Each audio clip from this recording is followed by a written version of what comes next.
Welcome to A Taste of AZ podcast, where we interview everyone from James Beard award-winning chefs to local mixologists, winemakers, breweries, and so much more.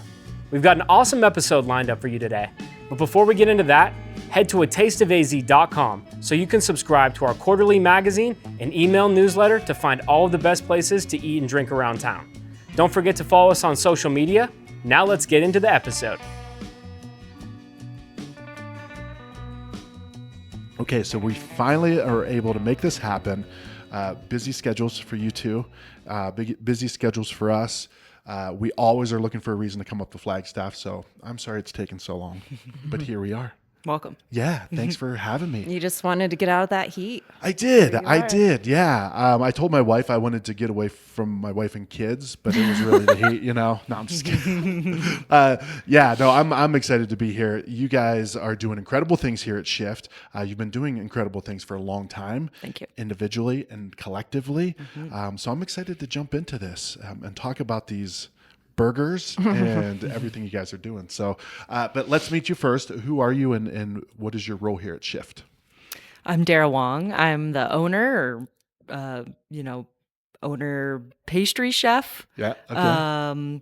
But now, chef's here, Chef Tam. So she's gotten to take a lot of the pastry role too. So, but I yes, just make accountant. pies because you know how obsessed I am with pie. How obsessed are you with pies exactly?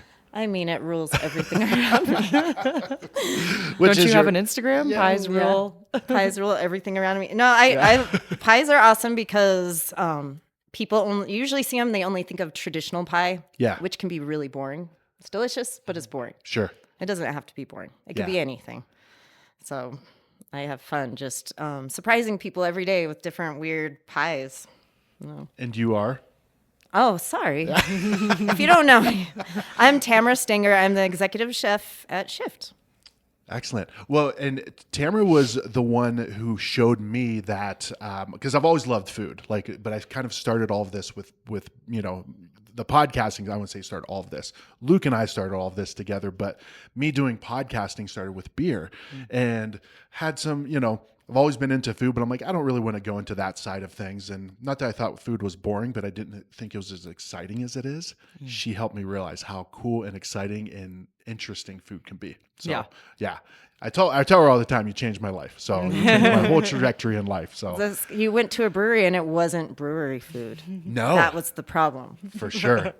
And the Or not solution. problem. Yeah. Yeah, exactly. Well, thanks for having us up. You guys have been big supporters of us from the beginning, so thank you for that. So we're happy to come here and get to share your story. So, yeah. Absolutely. And you guys aren't open yet. You guys are typically dinner only, right? Yep. 5 to 9, Monday through Every day? Sunday. Yeah. Oh, So daily. okay, 7 days. Wow. Okay. Nice. How do you guys feel about that? It's great. Well, it means if you're traveling up, you're going to get to come in for dinner. If you come up on a Sunday or Monday, you get to come in for dinner. Yeah. Yeah. When most places are closed, you can still come in for dinner. So I think it's great for the community, especially Flagstaff tends to close down pretty early. It gets quiet around here. Well, not during when all the college kids are here, but I mean, most places close pretty early. And then on the weekend, on Mondays especially, it's not a lot of places to go eat. Yeah. So we do it, and we do it for the industry people too. So Yeah. they can get a chance to come in. Heck yeah. I love it. And that's interesting. That is an interesting thing about Flagstaff that I never realized is it does get quiet quick. That sun goes down and it's like quiet. Yeah. It reminds you it's a small town. Yeah, for sure. Which is good though, right? That's my style anyways, in bed by 9 and not you guys so much, but yeah. We try. Yeah. Yeah. We try. You try, yeah. Well, you've got a commute too, right? You're in Cornville. The commute is wonderful though, Yeah. because it's my only time that I'm alone. Okay. Yeah. So it's wonderful for me. It's nice. I Yeah. don't mind it at all, and it gives me the opportunity to live in a even smaller town and have my peace and come up here and make cool food. Yeah. Yeah, I have zero complaints besides the gas price. Yeah. Outrageous. Outrageous. That's a whole nother topic. We could do a whole podcast I about just that. hope it's not forever. Yeah, for sure. Well, okay. So, Dara, are you originally from Arizona? No, I'm from Boulder, Colorado. Okay. Yeah, moved Gotcha. here maybe 12 and a half years ago or so. Okay. Yeah. For a job for That Place projects. Oh yeah. And helped them open up the tourist home. Okay. Had a past partner who brought me here who's from Sedona. Okay. And so he had worked for that company before. And so when they were opening their third concept, it was, hey, do you want to move here and help us do this? And at the time we were in Vail, Colorado, working Okay. at some fine dining spots up there. Gotcha. Okay. Well, so have you always been into food? Has food always been part of your life?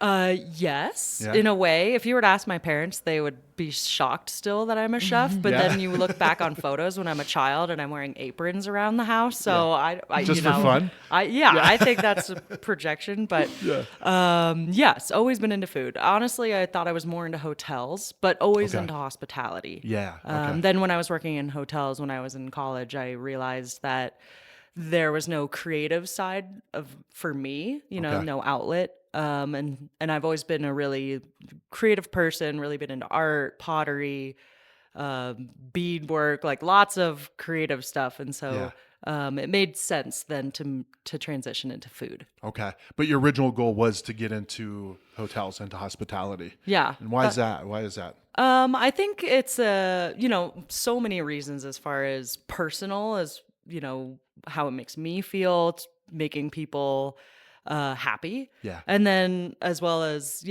being able to surprise guests and maybe make an experience memorable for them. Okay. That's a special thing that I hold dear. Yeah. Yeah. But you realized then that maybe food was that way to kind of do some of the same things. Exactly. Can Yeah. still provide the hospitality portion, even more so can surprise people in many different ways. And again, helps me have that creative outlet in a way. And so, I still love that hands-on cooking experience. Yeah. Yeah. So when you decided food was the path for you, like where do you go from there? Like, did you go to culinary school? Did you what did you do? I went to the University of Denver. I got my degree in business management. Yeah. So knowing I would be an entrepreneur of some sort Yeah. in the future. That's always been in my family. My father, my oldest brother, both entrepreneurs. Half of my family, works for themselves. Yeah. I love that aspect. I like being able to, it's not a control thing, but it's a creation thing. Sure. And then after after University of Denver with my bachelor's, I went to culinary school after that. So I was working in hotels throughout that college experience. And then, realized, I think I want to do the food side. So went into a small little culinary program in Denver that was really just a certification. Okay. You got experience in the kitchen, really hands-on training with instructors, and that jump-started me, my skill set and techniques. And from there, worked in just pastry, honestly. Okay. Multiple fine dining restaurants in Colorado, and then, made my way out here. Was there any reason like pastry was like the direction?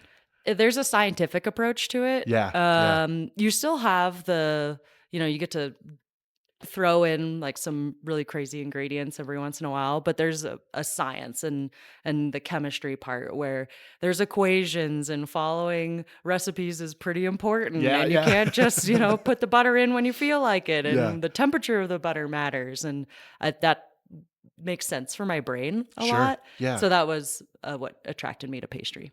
I like that too. Like I'm a creative brain as well. And my oldest daughter is, and my wife is not. And we tell her, we're like, as creatives, like when she's like, hey, design, like one of my daughter's friends, they have a band and they want her to design the logo. And she's like, what are you looking for? They're like, I don't know, just come up with something. She's like, I need parameters, right? Like, because people think creativity is just like free reign.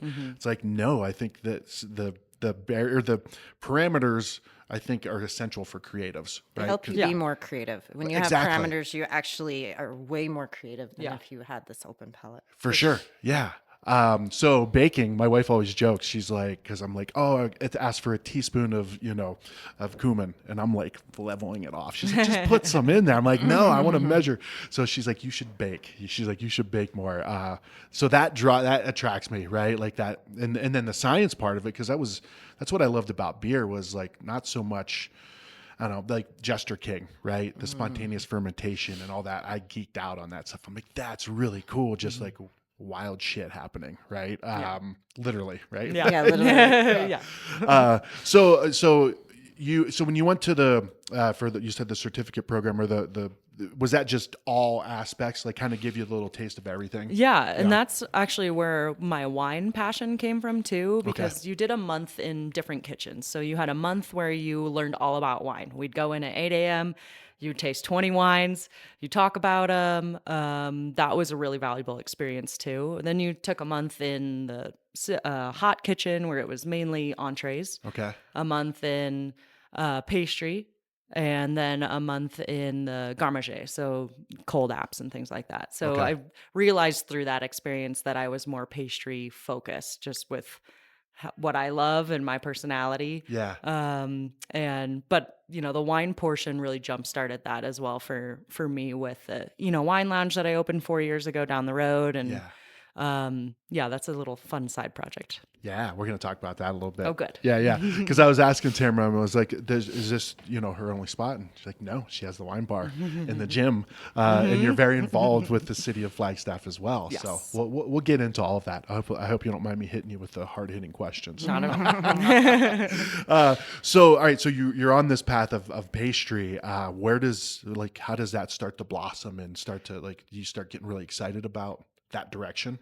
I went out of culinary school, I got a job at a cake decorating place with the hopes of learning more skills for decorating. I was an intern there, and then the head baker ended up needing to leave, and it was like, oh, hey, Dara, you're the intern, but you know a lot, so you're going to be the head baker. And I was just making cupcakes and cakes, and I was like, I don't love this. This is not for me. It's just... there are people that are so good at decorating and so good at all of these things. And I think that's not my cup of tea. I like it, but I don't love it. And so then I went in, since I'm from Boulder, there's a fine dining restaurant there called Frasca Food and Wine. And that was really just like a staple of the community. And I always loved what they did there. It was very Italian focused. And so I happened to get a job right there, and that really excelled everything as far as the standards that I wanted to have for myself and what I wanted to do in the future. The ingredients, the quality of everything was, top notch. Yeah. And I learned a lot there. And so from there, it really blossomed. Was it intense? Was it one of those classic intense, like fine dining? Oh, yes. Yeah. It was wonderfully intense, like in a good way, you know? I remember I was frying off some donuts or something, and the executive chef, who I hadn't met yet, had come over, and he grabs a donut off my tray, and I was like, hey, please don't take that. Can you take an ugly one if you're gonna take one? And he was like, do you know who I am? And I was like, no. But who cares? That's my donut. Do you know but who I it doesn't am? matter, like no one should be taking the pretty ones. Yeah. And he was like, okay, well, I'll take the ugly one. And from there, we created a relationship together, because he remembered me as like, oh, you can only take like the ugly things off her tray, or she's has a good mentality here. And that was a fun little story. But we would, I would go in, I would taste, I think, 12 different gelatos and sorbets, make sure the quality was there. So it really taught me a lot about the standards that I wanted to uphold at Shift. Yeah. Nice. And what year was this approximately? Like, were you in Denver? I think 2010. 2010. Okay. And when did you say you moved here? Let's see, that's 12-ish years ago. Okay. 2014 then, maybe? Yeah. Yeah. And so from Vail to Flagstaff, that's, it seems I've never been to Vail. Maybe I've drove by it or through it. Similar? Very touristy, even more so. Okay. really tight community, but mainly just people working in the industry. Gotcha. Okay. Or people living up there working as lifties or whatever else, but much smaller community. Okay. Very tourism focused, which I think got me prepared for shift in the summer season. Okay. And then I worked at a restaurant called Sweet Basil there, which was also fine dining. We did like 10 component desserts, which were beautiful and stunning, but we did 500 covers of service. So it really taught me. Who was plating those desserts? Me alone. So it taught me, speed and accuracy and high volume. And we, as small as we are at Shift with 50 seats, there's a lot of speed. Sure. I mean, we push people through here and we do a lot in this small little spot. So 10 component dessert. What is it? How many components are in a normal dessert? At Shift, we have like 4 components. Okay. Really trying to make it a little easier to plate on the spot, and for the expo station who's doing a million gajillion things already. Yeah. Garnishing with microgreens and calling out tickets and making sure the rest of the team is doing everything they're supposed to. And then on top of that, plating dessert. So when Shift first opened, I was doing maybe more 6 component desserts just because I was the one working that station. And I was really comfortable doing that because I had just done twice the amount. Yeah. And now we've simplified things a little bit, but have really focused more on like the flavor and the components being just more bold themselves. And components versus ingredients, different? Yeah, I would say it's like a jam is a component. Okay. So all the different ingredients that go into that. So right now we have like a strawberry shortcake that's a rice pudding version. So it's a vegan option, gluten-free option. It was basically inspired by those strawberry shortcake ice cream bars you used to eat as a kid on a popsicle stick. Yeah. So summertime really reminds me of that. So it's the same type of crumble on the outside. But instead of ice cream, it's this like nice cold rice pudding, rich and really flavorful. And then we have this beautiful strawberry jam on top. So those are components. So that would be like a 3 or 4 component dish. Yeah. And that other place, 10. Like that was like, wow, that's it. The other place was, real tweezer chefy stuff. Yeah. And so at this point, are the wheels already turning for you of like, you're already looking ahead at like, all right, I want to open my own spot. Like, and you're kind of gathering as you're going. Yeah, I think all throughout my career, I knew I wanted to work for myself. Did not know when that would come, how that would come. Originally, it could have been with That Place projects.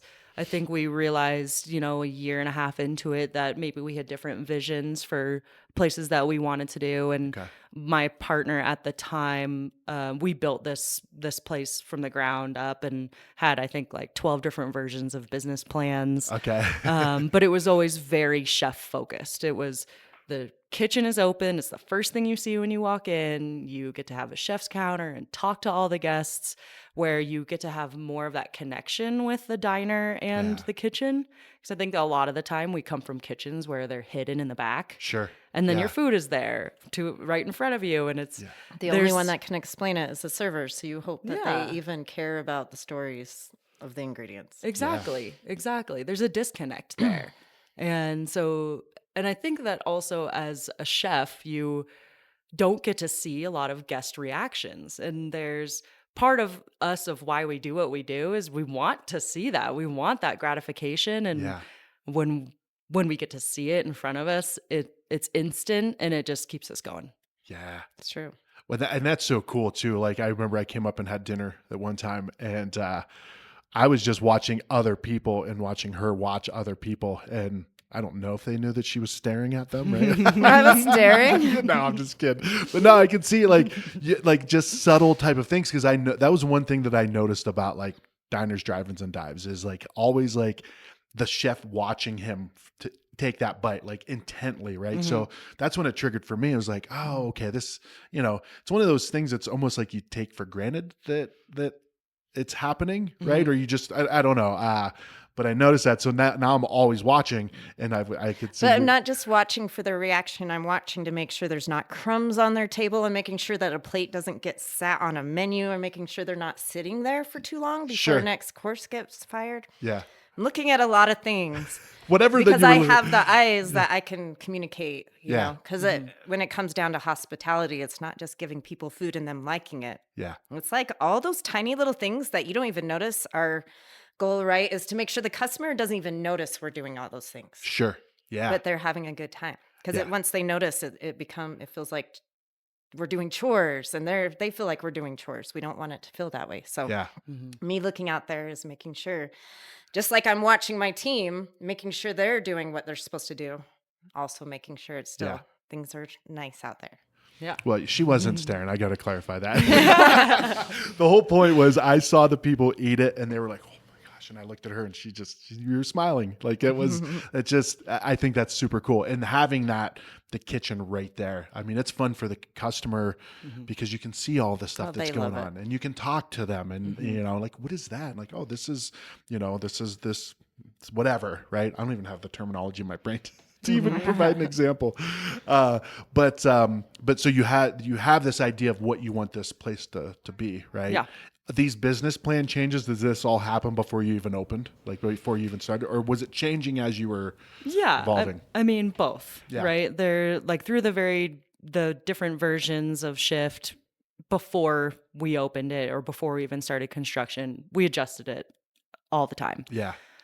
Just from maybe going and doing our own research and eating at spots and being inspired by something of, ooh, we should add this into there, or hey, let's do something like this on a Monday night, and then as now Shift's 10 years old, so we've had it's relatively stayed the same for the restaurant, but of course we've had these little nuances that have changed, like now we have little table wipers. We never had that before. It was more, okay, we're a casual atmosphere and you're going to sit in your crumbs. And now we realize, like, that's a terrible thing to make people do. We're not going to make people put their elbows in that sauce. Like, we're going to tidy up the table. We're going to do more manicuring. We're going to focus a lot more on the service aspect of it. That's what happens when you open a restaurant with two chefs as the owners. Like, you try to think about all the stuff in the front of the house, but you end up missing things. And those are the things that have been refined as it's gotten older. Yeah. Yeah. Well, so, okay. So you how did you find this particular, because this is such a beautiful space, like, and just a great spot downtown. How did you find this? We looked for locations for a while, multiple months. And there was a coffee shop that was in here. And we had heard that the owner of the coffee shop also had a kitchen store across the street, and that had to move. Okay. And we ended up, okay, well, if the kitchen store has to move, maybe he doesn't want to do the coffee shop anymore, or maybe that needs to move. And so we chatted with him, and he was like, oh, yeah, actually, I want to close the coffee shop down and just focus on the kitchen store. And I was like, great, we want to open a restaurant in this spot. And I think it's the tall ceilings, the narrow walls, the feel of it. There's a lot of energy in this building that's really positive. I mean, this is an old building, late 1800s, the Babbitt building. It has this beautiful stained glass, lots of brick and railroad ties in the back room. And a lot of those things, just add to the character of it. And though it's a weird looking layout sometimes, that's part of the fun of it. Yeah. Yeah. I agree 100%. Like, I mean, anytime I see this exposed brick, I'm in. Yeah. Mm-hmm. Yeah. So you guys opened in, maybe 2016. 2016. Mm-hmm. Okay. And what was the menu at that point? Very similar. Well, what's fun is you get to look at all of them on the bathroom ceiling, because we've plastered them all up there just to bring like the history and the evolution of Shift. But it was very different, much smaller, probably 10 dishes. I think now we have like 14 on the savory side at a time, 12 to 14. Okay. So it's probably 10 now or then. Very similar. We had the pickled fries. That's been something that's been on our menu the whole 10 years. That's the only dish that has stayed. Everything else has changed. The first few years, we started the savory sorbet, and that really evolved from a farmer that was in town and was growing all this beautiful sorrel, just pounds and pounds of sorrel that's extremely citrusy, really tough to eat on its own. Can't cook it, it goes brown. And this farmer comes and she goes, hey, I have all of this sorrel and no other restaurant will take it. And I don't know what to do with all of this. And I'll give you this ingredient for free. Yeah. Please find something to do with this. Like, Yeah. okay, we love that challenge, where what can we do with this? Well, if we freeze it, it could preserve the green color. So let's puree it in the base of the sorbet. We'll strain it and then we'll spin it right away so that it doesn't have the opportunity to go brown. Yeah. And that worked out really well. We ended up pairing some goat cheese with it, extra virgin olive oil and sea salt. And now there's just variations of that on our menu, but that's a fun dish that has a really cool background. Yeah, that sounds really cool. Like, so that sorrel, you said? Yeah, sorrel. What is that? Is it like a... It looks like spinach. Okay. It's just so bright and citrusy. I know chef's familiar with it. It's hard to eat by itself. You have to like tear it into salads and just let that be like maybe a secondary ingredient. It's a nice finisher for sure, like fresh finisher, just because it has that bright flavor. So like when you throw microgreens or whatever on, the flavors need to work with the dish that's going on. Yeah. So that nice pungent, like lemony flavor, it's not green. It doesn't taste very green like some other things taste vegetal. You don't really get that. Yeah. It's really nice. So What is it usually? So you said it's just usually used as like a kind of one of the ingredients on something? well, yeah, and you'll find it in a lot of cultures too. Sorrel's used a lot to make drinks. Oh, okay. So okay. it's used as a base a lot. You'll find it in a lot of food in South America, and it can be used for a lot of different things. Yeah.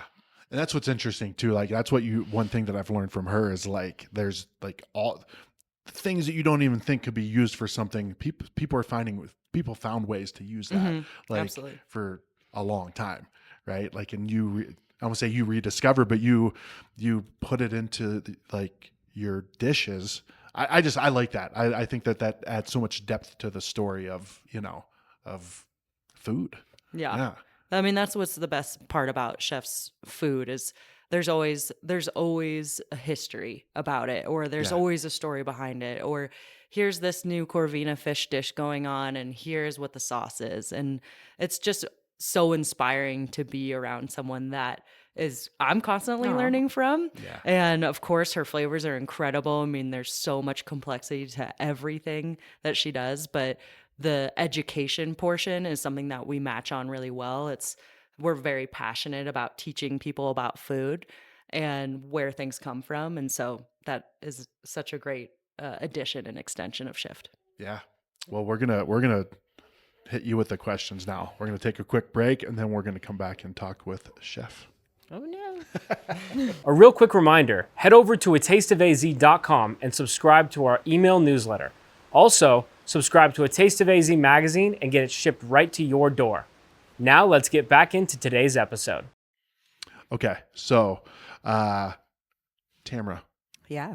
welcome back. Thanks. So when did you guys meet? How did you get connected? I've known about Dara and Schiff for a very long time. I have a lot of friends from Flagstaff. I've been told about this place forever. And I've always loved the fact that it was so far away from the big city and had unique stuff going on all the time. Because I'm always interested in food that you can't just go anywhere and find. I honestly can't stand the idea of getting comfort food and the idea of you could go to any town, anywhere, and get Italian food and pizza. And like most of them in Utah have a Chinese restaurant in every place. Or, the basic comfort foods, but then you go into those restaurants and the menus are all the same. Sure. Yeah. All the same. Yep. Some of them are better than others, which is cool. You find the best pizza place. Like we have amazing pizza up here, but it's like most places are the same. And so this restaurant here had really unique stuff. They were ahead of the curve. It was more like you'd find in California. Yeah. It's not something that you would find in some restaurants in Arizona, but not a lot. Yeah. Not a lot of people thinking out of the side of the box. And that's something that I always did. When I learned I wanted to be a chef was when I realized I didn't have to follow rules anymore. Yeah. Like obviously with the pastry side, yes, you have to follow some rules. But when it came to flavors, you don't really have to follow rules. Yeah. you can do so much stuff, and people could say, oh, that's not the way that's supposed to be made. Well, I can do whatever the hell I want. So it's like the number one rule is just don't poison anybody. For sure. Just don't make anybody sick. Yeah. But That's a good rule to have. they Yeah. were doing amazing stuff here. So I always thought this place was cool. And then Dara reached out to me like 2 years ago. Yeah. And we were just chatting. And at the time I was in southern Utah at Hell's Backbone. Amazing place. One of the first farm to table restaurants in the country. I learned a lot there. But also I was very isolated. I was very far from my family, and also very far from the work I do. I do a lot of work in education. I work with Blue Watermelon and some other things that, like, education is really important when it comes to food and teaching our youth. And I missed Arizona because if you know me, I mean, my almost entire professional career was in Arizona. I love Arizona food. I loved the desert food. I love so much about it. And I'd never lived in Flagstaff before, but I was considering from the first time we talked to when I got out here was like 6 months. Mm-hmm. So Dara went 6 months without a chef, which is insane. Yeah. I know it was hard. So what was just? It was me and my sous chef Brian, and we Okay. just charged along together, and it was a great experience, to get back in the kitchen and to that extent too. And so I love a challenge. I'm not afraid to jump in anywhere, but I knew that after talking with Chef Tam that it was like, she's the person to wait out for. Okay. Yeah. And so this is the next time to wait. direction shift. Yeah. Well, when you think about it, half a year, it's like, oh wow, that was long. Yeah. But it's just, she's the one I wanted to go with. That was the next direction of shift, and I was willing to put the work in to wait. So yeah, happy to do it. Nice. And this is when I make food here. Nobody questions it. Mm-hmm. there's no like, I don't know if that's a good idea or how customers are going to respond to it, or I don't know if that fits our concept. Like, I don't get any of that feedback. Yeah. It's only positive. When I tell Dara I'm putting something on, it's like excitement and yes. And there's never, ever, I've never felt that once since I came here of questioning my creatism. That's a weird word. That's a new word. I like it. Yeah. No, there's never been any question what I'm doing. It's been like, yes, we're excited about it. And so this is a perfect setting for me to do that in, especially because the fact that it is a tourist town. So there's a lot of people that come through and are excited to try new things. And you always have different.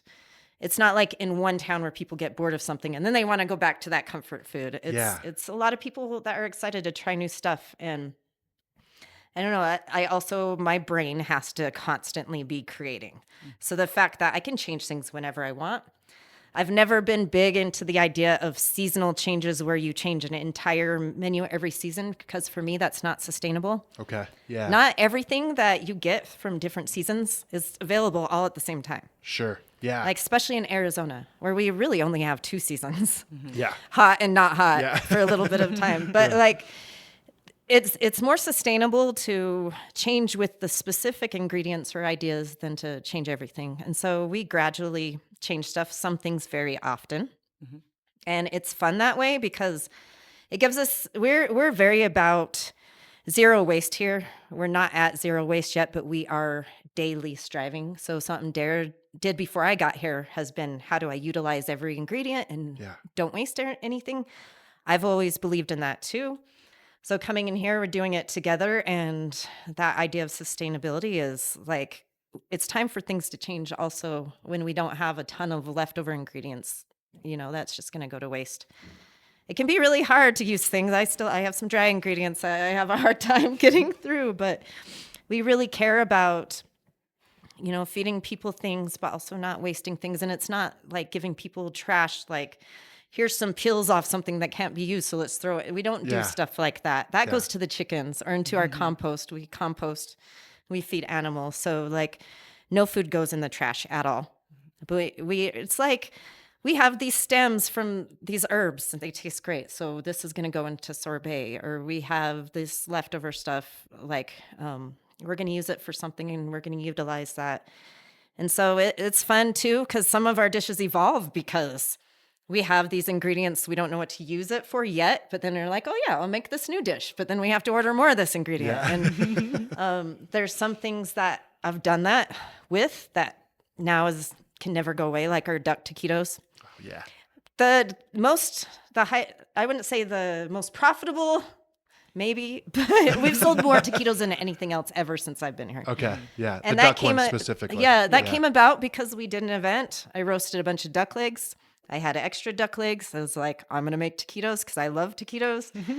And then it was like, after we ran through those taquitos, it was like, but wait, we need more taquitos. Yeah. And that, it's something that it happens not because we're dreaming up some crazy dish we want to make. It's because we have these ingredients, and that is what is sustainable.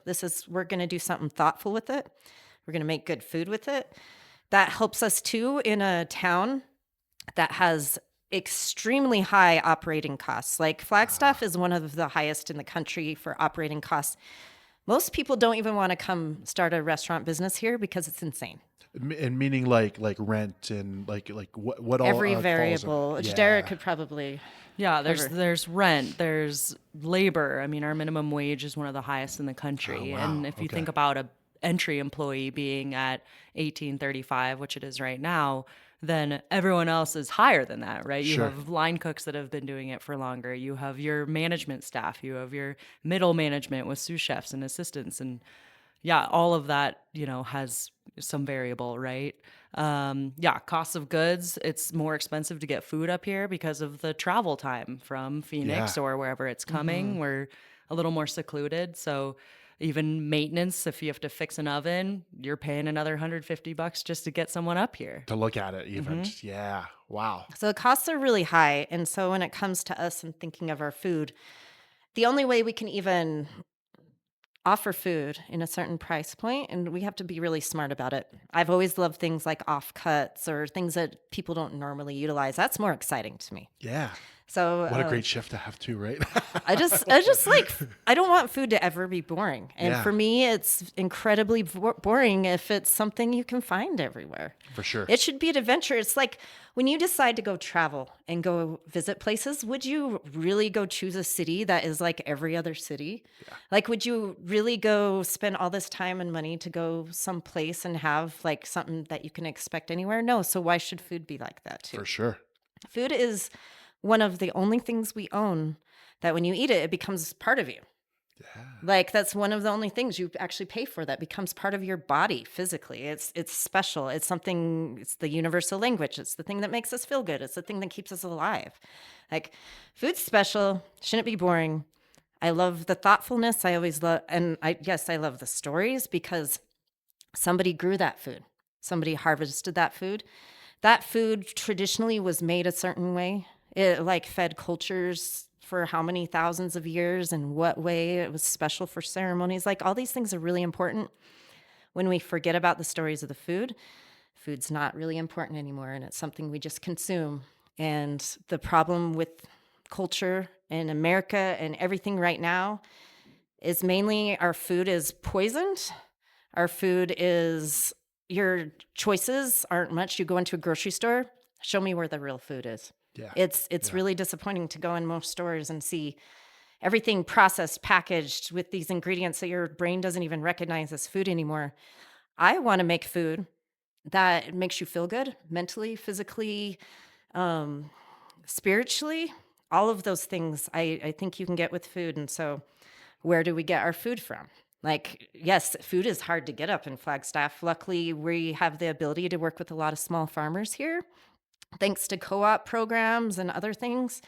So it's hard to make it 100% of your menu, but we're going to do it thoughtfully as much as possible. Yeah. And we're going to bring these in, and we're going to know the names of our farmers, and we're going to know, like, this came from Arizona soil, super important. That locality is important. Like everybody knows about local foods, but also the relationship is part of the locality. So even if I work from a fisherman that's so far away, that's still local because of our relationship. And And knowing their practices and that they're humane and sustainable also goes a long ways. So we incorporate that into our food. And then, of course, food's got to taste amazing. So I wouldn't put anything on the menu that I wouldn't want to eat myself. But I have a lot of fun with it. I have fun with it for the fact that hardly anything I put on gets a bad reaction sometimes. It's like there's somebody that doesn't understand it. It's whatever. But it makes people happy. That makes me happy. It's hard work. It's definitely, nobody gets into being a chef because it's going to be easy. Yeah. Ever. If If they do, they'd never do it again. But it's hard work, but it genuinely makes people happy. And there's not a lot of things that other careers that do that. Like Dara was saying, instantly. Yeah. Or you were saying, one of you were saying, instantly. I was thinking it, so maybe you were reading my mind. I was reading your mind.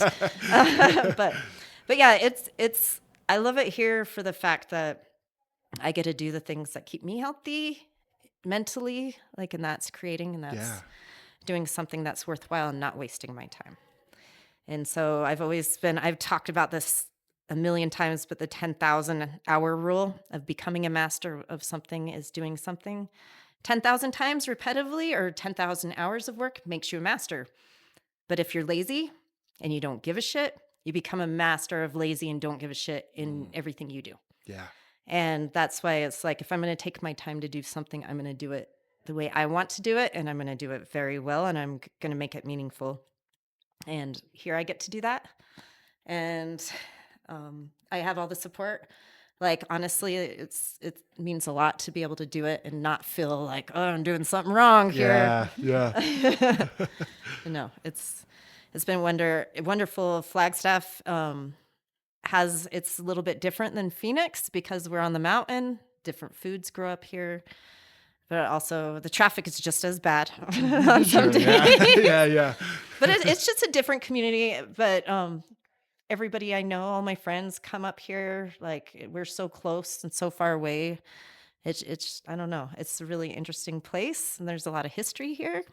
I don't know what I'm missing. Our community is amazing. I mean, the Flagstaff community is what I think I love so much. It's when we do these really cool dinners, right? We have a Sotal dinner, and we do 5 courses paired with different Sotals, or we do a dinner up at Arizona Snow Bowl, and we have people buy out these gondola cabins, and we feed them 5 courses with wine pairings. That's incredible. And they're all just kind of like, they trust us so much. They want to be a part of it. They didn't even see the menu yet, right? We sold out, and we they sold out of Did you guys cabins. sold out? Yeah. Really nice. For they don't even know what they're eating. Yeah. The gondola. What's that called again? Snow Bowl. It's called Shift Your Viewpoint. Yeah. Yeah. That sold out quick. It did. Yeah. It did. That's We still have 20 days or 22 days or Yeah. something now. So, yeah, I mean, those are the things that are really fun that we love. Of course, like the everyday dining is great, but we love throwing in some extra fun activities. Yeah. Too. Well, trust is earned, right? Like, you guys Yes. you've been doing this for 10 years, right? Like with Shift specifically. And they know, right? They know you guys are going to bring your A game, right? Yeah, absolutely. And I got to say real quick, after all what Tamara shared with us, that's why you waited for her, right? All of that stuff, that Exactly. captured the Yeah. whole thing right there. Like, You can just hear her yeah. and feel her passion. I I love mean, it. that is like, you can't teach that, right? That For is sure. something that is in her that I'm honored to have a part of Shift, because it's just really refreshing and really nice to be around people that just keep me energized, because it can't always come from me. It's just impossible. And we do rely on each other a lot, and we keep the inspiration going and the creativity. And I want to give her that platform constantly. And that's the whole reason of Shift being the name and Shift being the concept it is. We get to change whatever we want, whenever we want. We have no parameters there. And we, most of the time, every dish sells well because, again, we've created that trust with our guest. But, Yeah. Yeah. And like it's you a said, special thing. people get it, right? Like you come into a place like Shift, you're like, wow me, right? Like, just like I'm leaving. Most people get it. Some people are like, can Yeah. you please have a boring menu? Bad reviews. We've had bad reviews. I just want some boring food. This is not the place for that. No. And you can go anywhere else. Yeah. I don't care. But yeah, not here. For sure. Yeah. Well, I mean, burgers aren't boring at all. They can be, right? But they can be also very spectacular. It's one of the, to me, I feel like it's one of those things that can run the full spectrum, right? Like a frozen patty with a craft single on it. I'll eat that, like, but also something gourmet, right? But you guys you've got some trophies here to prove that you got burger chops as well, right? Oh yeah, the burger is fun because the first few years of shift, we were like, we're not putting a burger on. We're not doing that to ourselves. They can get a burger anywhere else. We're just gonna do everything but burgers. Yeah. Like lots of pasta, lots of this.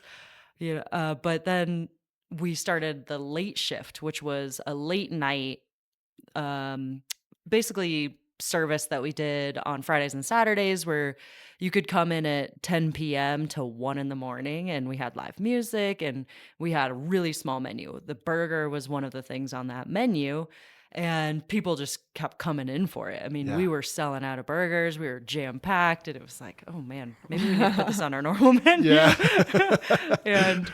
And then we can do, it's one of those things, it's a platform, right? You can do whatever you want to it. Yeah. Any kind of meat, any kind of bun, anything you want on it. And chef's taken it away with, the pizza burger, which has been fun. And, but we've had some really cool burgers in the past too. And we've always just tried to do something that you've never had before. Yeah. And obviously got the credentials to prove that, Yeah, 2 winners of downtown burgers. Yeah. So we feel good about that, only having one burger on. Not that not we're the being winner. a burger restaurant. Yeah. Yeah, for sure. Yeah, we're passionate about that. I love it. So either of you guys can answer, you can tag team it, but something I've been asking people recently is like, take us through, like, what is the ideal visit to Shift? Like from appetizer to dessert to drinks.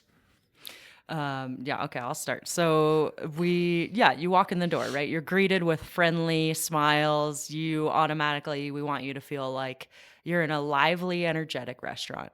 The music is a little louder than most restaurants, maybe a little more energetic, not so mellow. No tablecloths, so that fine dining feel, but not the look of it. Okay, nice. So lots of really warm tones, bright colors. You're welcomed in. You get to, from when you walk in the door, you see that our logo is really different. It has a backslash in it instead of the letter I. And so automatically I want you to think before you walk in, you're gonna be open-minded. Yeah. From the moment you come in the door. Okay, I'm ready Set for the a tone. different experience. Yeah. This is something I've never had before. We're gonna try it. Maybe you found something like this at a different, a high city like San Francisco, LA. Those types of places really influence Shift a lot. Then your server greets you. We really like to give it more of a shared plates atmosphere. So it's explained that it's not the appetizer entree style of eating. It's community style eating. Getting a few different dishes and sharing. That's how I've always loved to eat, is going to a restaurant, you go with a group of 4 or even 2 people. It's like, let's get 6 dishes and just share them all. We're all just going to shove our forks in there, and it creates conversation. It creates an experience that, you're not just having on your own, but you're sharing it with everyone else at the table. Yeah. And then other people around you are sharing that. And you have, some tables that are really close to you, and hey, like, what are you eating over there? And Could be like, one of those taquitos. what's that? Yeah. Oh, People these are the share taquitos. with Yeah, they people do. they don't know all the time. That's great. But Yeah. also, every item on the menu is so vastly different. If you go by yourself or you don't share, you can't try it. You'll never get to taste these other things. Yeah. Right. Yeah. Someone said to me yesterday, you only have 1 salad on the menu. And it's like, yeah, we don't need more than 1 salad. We have 14 dishes, and we want everyone to get that salad, not choosing between the 2 salads. There's other vegetable dishes, but there's only 1 salad. Yeah. I like that. Yeah. Yeah. So then, you go through your meal, you get to enjoy delicious food together, cocktails. Our bar manager, Emma, is just incredible at matching the food program with the cocktail program. So same type of mentality, really focused on small producers, focused on local as much as possible. Really creative cocktails. There's a Negroni essentially has 3 different components separately. You then taste them on their own, then you put them together. There's like balsamic and tomato and basil, and it's really, really fun. And their creativity in the bar with Colt and Emma has been, has grown a lot for Shift. And then we want you to end on dessert for sure. Yeah. Because both Chef and I come from pastry backgrounds, Chef with the pie and me with, all the other desserts. And there are not a lot of restaurants now that do dessert in-house. I think the pastry chefs are dying, that most places can't afford them. Yeah, it's just not something you have around anymore. So we want you to end on dessert and then, maybe an after dinner drink and head on your way to the next place. Yeah. I'm in. Well, and do you have a tasting menu at all times? Yeah, we have a tasting menu. Sometimes we put things on there that are off menu, but usually it changes every day. And usually it's just a mix of items that we have on the menu now. So if you want to taste more things and you want to get through and just taste smaller portions of everything, you can do that. Yeah.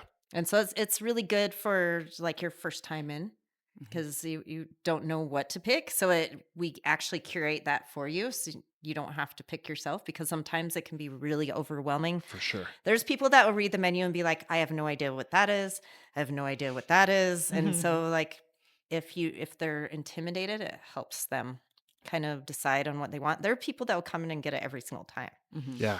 I think it started because there was a customer that wanted you to do that for them, and you did. Yep. And they would come in all the time. It was like a coach or something. Yep. And so we would always make them the tasting menu. And then it was like, why don't we add this to the menu? Yeah. This option, because we're doing it already. So it happened organically rather than seeing somebody else doing it and be like, let's do that. Right? Yeah. You did it organically because that's what they wanted. Yeah. And it's also, there are some people that don't love sharing, right? Sure. There's Yeah. maybe you're coming in on a business meeting or a first date, and maybe it's a little awkward to share at that time, whatever it is. So the tasting menu is a great option to have that same experience with each other, but you have your own plate. Yeah. Yeah. Well, and I think that there's something about like, especially, when you're entrepreneurs and you're busy and you have to make all of these decisions all of the time. I get decision fatigue, as I'm sure you guys do too, right? Mm-hmm. Where it's just like when I come into a place like this, I'm like, I'm open. Like you just like bring me whatever you want. Like I love that concept. Like I really do. Some people are, some people go to, to Key West and eat at Wendy's, right?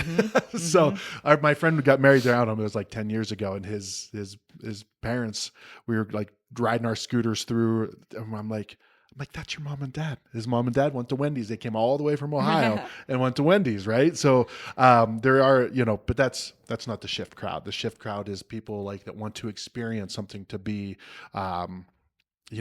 educated, right? Learn some new things, and it's just, I love it. I love what you guys are doing. Yeah. And I did the tasting menu. I was a little disappointed that each one was a smaller version. I wanted full size versions of all of it. You got to order 2. Yeah. We can do that for you. Okay. All right. I'm in. We call it the double XL. The Big Mac taste. Supersize tasting menu. Yeah. I shouldn't. But well, guys, thanks for doing this. Real quick shout out though. So you have, what's your Vino? Eno Wine Eno, Lounge, okay. O-E-N-O. It's the ancient Greek word for wine. Okay. It's a very different concept from Shift, but it's down the block. It has 500 bottles of wine. We have beer. We have some wine cocktails and mocktails. Again, going with that education portion of, showing people what there is about the wine universe. Yeah. We have some little foods that we do over there too. So charcuterie menu or charcuterie boards. We have some dips that we make at Shift and then take over there. You can also order any of the food at Shift and then we deliver it there. Oh, wow. Nice. And it kind of started as that, like, okay, this would be a good waiting room for Shift. People waiting on a table, they could go have a glass of wine or a snack, and then we can call them over. And so we partner with them really well. Okay. Nice. And yeah, you can buy any bottle retail, take it to go, or open a bottle there. Or we have, I think, 20 different by the glass options too. So yeah, that's been a lot of fun. I love it. Well, guys, thanks for making the time. Absolutely. You're busy. It's your day off, so we're Same done. with Chef. Yeah. Oh, it's your day off too? I was doing inventory chef things. Okay, all right. But the rest of the day is my day off. Okay, good. I was like, I hope you didn't have to do a 2-hour round trip No. just for this, but thank you guys for making the time. Yes, Yeah. absolutely. Of course.